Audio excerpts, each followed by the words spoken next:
Alors là, c'est plutôt la petite partie expérimentale. Notamment, là, j'ai mis du coton. Il y a un pied d'une couleur ici et puis d'une autre couleur ici. Là, j'ai du sésame.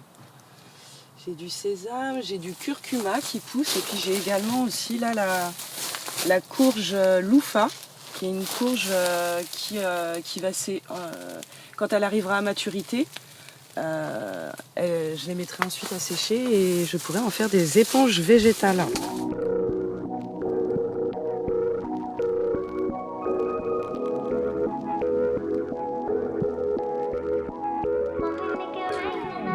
You got me exclusive. I'm so high up and lucid. You take me to a safe place. We steady on the same pace, yeah.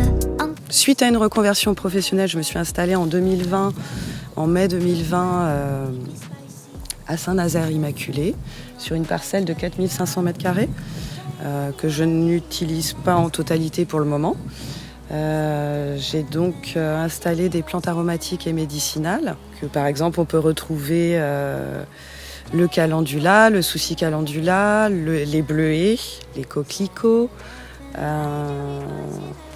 les coréopsis qu'on a juste derrière, des tournesols, des chrysanthèmes comestibles, des cosmos, de la camomille romaine double, simple, de la camomille matricaire, et puis tout plein d'aromatiques, des basiliques, des plus classiques à des plus originaux, comme moi celui que j'adore c'est le basilic tulsi, qui est un basilic indien, avec tout plein de vertus. On a construit un séchoir solaire passif dans lequel je fais sécher les petites fleurs une à une. Et puis ensuite je les transforme. Je les transforme soit en tisane, en sel, vinaigre ou huile aromatisée, des macérats huileux. Là on a des pensées sauvages.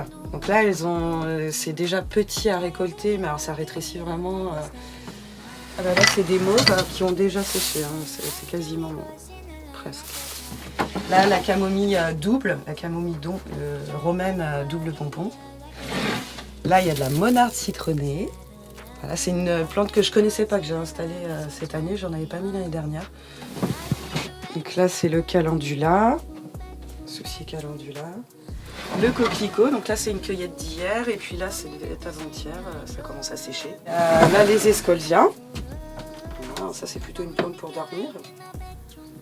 Et là, on a la capucine, voilà, une plante comestible. Là, j'ai la catère, on l'appelle aussi l'herbe à chat.